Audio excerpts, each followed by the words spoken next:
Hello everyone, welcome back to online study zone. आज हम इस वीडियो में बात करेंगे मॉडर्न हिस्ट्री के 300 इंपॉर्टेंट एमसीक्यू का जो सीरीज चल रहा है उसका सेट नंबर 5। आई होप कि आपने इससे पहले के बाकी के 4 वीडियोस को ज़रूर चेकआउट कर लिया है, देख रखा होगा। नहीं देखें तो प्लेलिस्ट बना हुआ है, वहाँ पर आप जा कर के देख सकते हैं।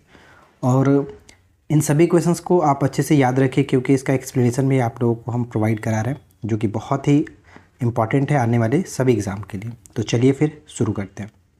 तो देखिए, सबसे पहला प्रश्न हमारा ये बनता है कि मदर टेरेसा द्वारा स्थापित धर्म संघ क्या कहलाता है। यानी मदर टेरेसा जी ने एक धर्म संघ स्थापित किया था जिसका नाम था मिशनरीज ऑफ चैरिटीज़। यहाँ पे ऑप्शन हम बी को टिक करेंगे। और यहाँ पे हम इसके बारे में थोड़ा सा जान लेते हैं कि मदर टेरेसा द्वारा स्थापित धर्म संघ का नाम था मिशनरीज ऑफ चैरिटीज़। यह संस्था 1950 में कोलकाता, भारत में स्थापित की गई थी और इसका उद्देश्य था गरीब, बीमार, अनाथ और मरते हुए लोगों की सेवा करना। मदर टेरेसा ने अपने जीवन को मानवता की सेवा को समर्पित किया और उनके इस कार्य के लिए आपको पता होगा कि मदर टेरेसा जी को 1979 में नोबेल शांति पुरस्कार से भी नवाजा जा चुका है। ठीक है, चलिए आगे बढ़ते हैं। भारत में फ्रांसीसी कंपनी का संस्थापक किसे माना जाता है? तो भारत में फ्रांसीसी कंपनी का संस्थापक जो कि कोलबर्ट को जानते हैं, ऑप्शन ए होगा कोलबर्ट। यहाँ पे हम ध्यान देंगे कि फ्रांसीसी ईस्ट इंडिया कंपनी का गठन जो है वो 1664 में कोलबर्ट ने किया था। पहला फ्रांसीसी कारखाना 1667 में फ्रेंकोइस कैरन द्वारा सूरत में स्थापित किया गया था। सत्यार्थ प्रकाश की रचना किसने की है? सत्यार्थ प्रकाश की रचना किसने की है? तो यहाँ पे हमारा करेक्ट आंसर बनेगा ऑप्शन डी, स्वामी दयानंद सरस्वती जी के द्वारा सत्यार्थ प्रकाश की रचना की जाती है। और हम यहाँ पे पढ़ेंगे कि सत्यार्थ प्रकाश की जो रचना है महर्षि दयानंद सरस्वती जी ने की है। यह ग्रंथ 1875 में प्रकाशित हुआ था और यह आर्य समाज का प्रमुख ग्रंथ माना जाता है। आर्य समाज का जो गठन भी है वो दयानंद सरस्वती जी ने ही 1875 में किया था। इस पुस्तक में महर्षि दयानंद ने वेदों की महत्ता को स्थापित करने का प्रयास किया और सामाजिक जो कुरीतियाँ हैं, अंधविश्वास है, पाखंड है, उसका विरोध किया गया था। सत्यार्थ प्रकाश के उद्देश्य सत्य की खोज और समाज में सुधार लाना था। तो ये सब कुछ याद रखिएगा क्योंकि कथन के रूप में आपसे पूछा जा सकता है। नेक्स्ट है कि अंग्रेजों और फ्रांसीसियों के बीच लड़े गए युद्ध को किस नाम से जाना जाता है? अंग्रेजों और फ्रांसीसियों के बीच जो युद्ध हुआ उसे हम लोग कर्नाटक युद्ध के नाम से जानते हैं। और इतिहास में 3 कर्नाटक युद्ध हुए और तीनों कब कब कर्नाटक युद्ध लड़े गए थे उसका आप लोग डेट नीचे कमेंट करके बताइएगा। आधुनिक बिहार का निर्माता किसे माना जाता है?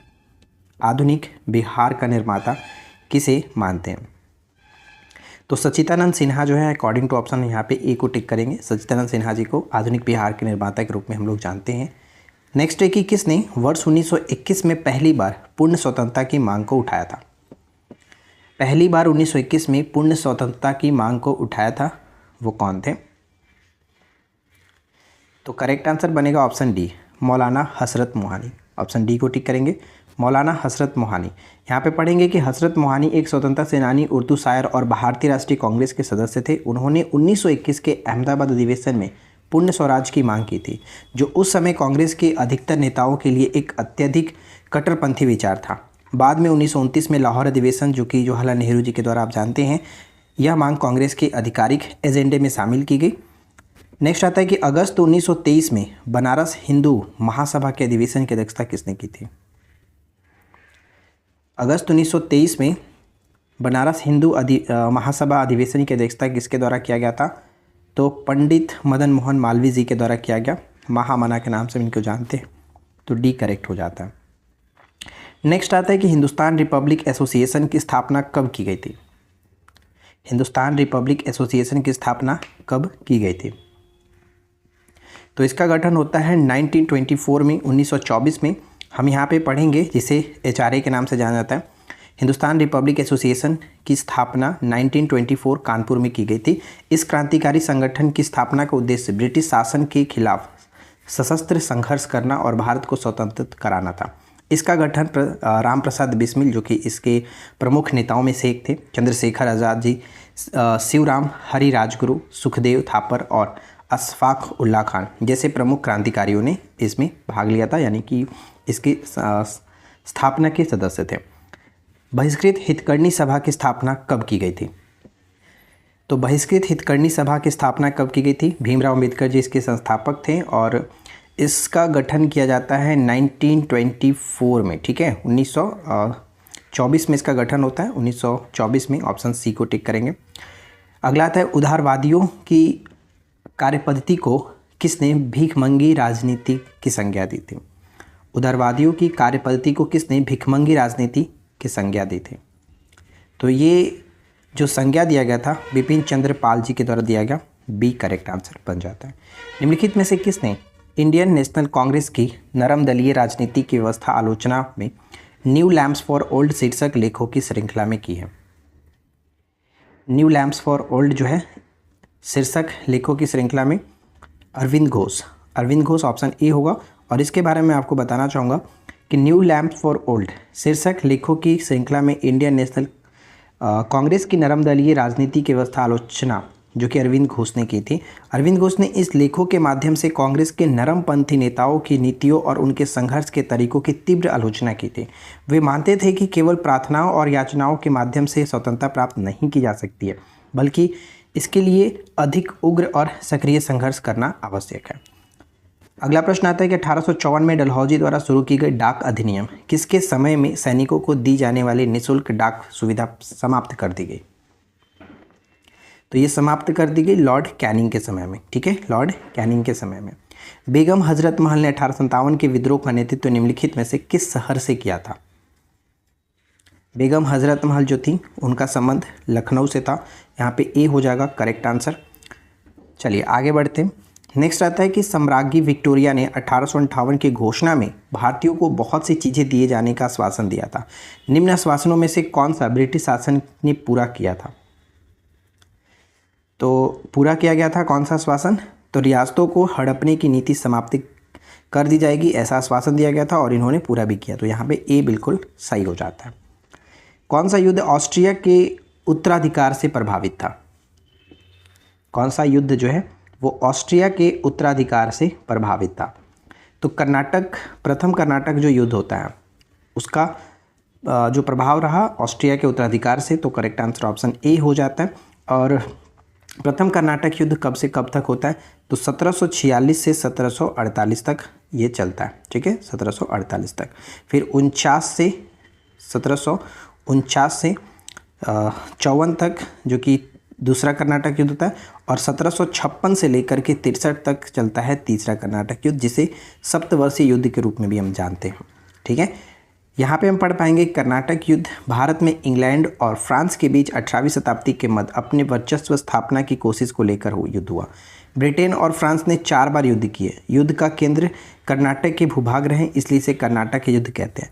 उत्तराधिकारी के इस संघर्ष में पांडिचेरी के गवर्नर डुप्ले के नेतृत्व में फ्रांसीसियों की जीत हुई और अपने दावेदारों को गद्दी पर बैठाने के बदले में उन्हें उत्तरी सरकार का क्षेत्र प्राप्त हुआ, जिससे फ्रांसीसी अफसर बुस्सी ने 7 सालों तक नियंत्रित किया।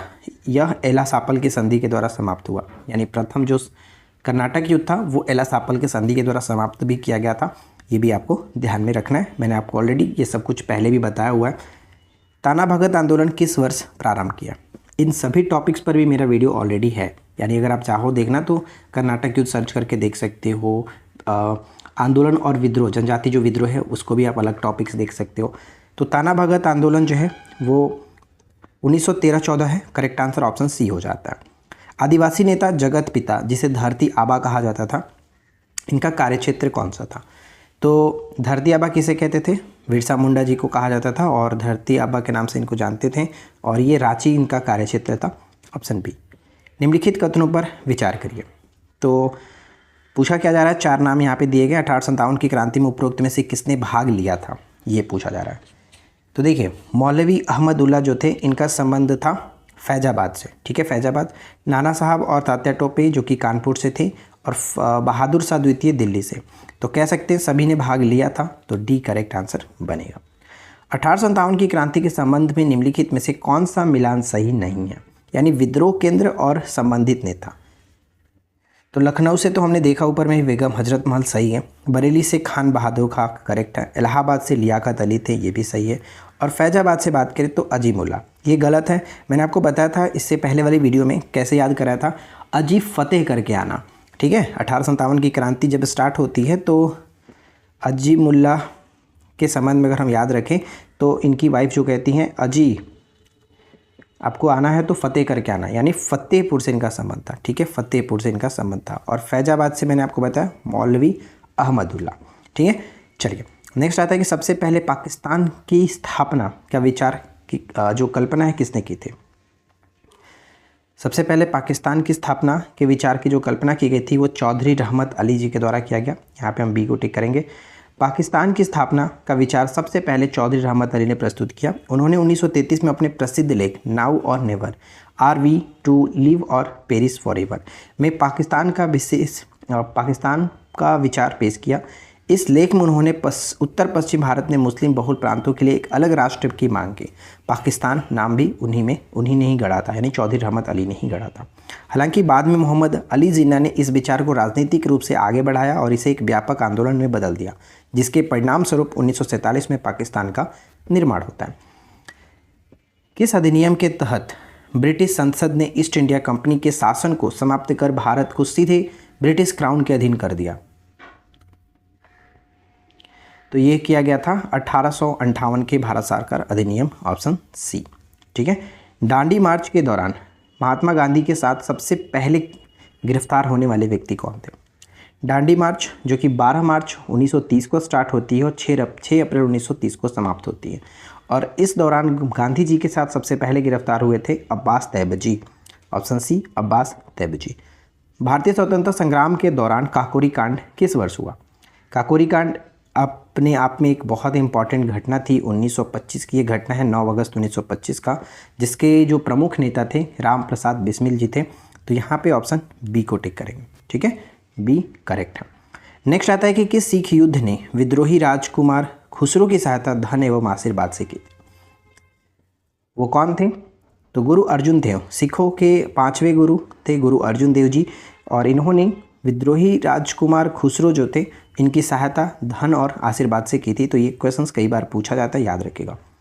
नेक्स्ट आता है कि रॉयल इंडियन नेवी विद्रोह किस वर्ष हुआ था? रॉयल इंडियन नेवी जो म्यूटिनी है ये किस वर्ष हुआ था, विद्रोह कब हुआ था? तो 1946 में हुआ। डेट भी याद रखिएगा। यह विद्रोह 18 फरवरी 1946 को मुंबई में HMIS तलवार नामक नौसेना के प्रशिक्षण जहाज पर शुरू हुआ। इसका कारण था भारतीय नौसेना के जवानों के खिलाफ भेदभावपूर्ण व्यवहार करना, खराब भोजन और ब्रिटिश अधिकारियों के अत्याचार थे। विद्रोह जल्द ही कराची, मद्रास, कोलकाता और अन्य नौसैनिक ठिकानों पर फैल गया और इसमें लगभग 20,000 नौसैनिक ने भाग लिया था। हालांकि महात्मा गांधी और कांग्रेस के अन्य नेताओं ने इस विद्रोह का समर्थन नहीं किया, लेकिन इसने ब्रिटिश सरकार को एक एहसास दिला दिया था कि भारत में उनकी सत्ता अब अधिक समय तक टिक नहीं पाएगी। ठीक है, तो आई होप कि फ्रेंड्स आप लोगों को आज का ये वीडियो अच्छा लगा होगा। जो भी इसमें चीज़ें मैंने बताया, जो भी क्वेश्चंस आप लोगों के सामने रखे वो बहुत ही अच्छे हैं, बहुत इंपॉर्टेंट है। कुछ क्वेश्चंस इसमें से ऑलरेडी एग्जाम्स में पूछे जा चुके हैं, तो इन सभी क्वेश्चंस को जितना हो सके उतना अच्छे से याद रखिएगा। इसका PDF मैं बना रहा हूँ और एक साथ 300 इंपॉर्टेंट क्वेश्चंस का PDF आपको दे दूंगा। टेलीग्राम में आप लोगों को प्रोवाइड करा देंगे, तो टेलीग्राम को ज्वाइन करके रखिए, क्योंकि वहाँ पे सारे कुछ अपडेट्स मैं आप लोगों को देते रहता हूँ। वीडियो के नीचे डिस्क्रिप्शन में लिंक दिया गया। साथ ही साथ अगर आप किसी भी चीज़ का कोर्स लेना चाहते हैं तो आप हमारे एप्लीकेशन पर जा सकते हैं, जहाँ पर आपको बहुत सारी चीज़ें मिल जाएंगी। तो इस वीडियो में इतना ही, मिलते हैं नेक्स्ट वीडियो में। Thanks for watching, keep learning, have a good day.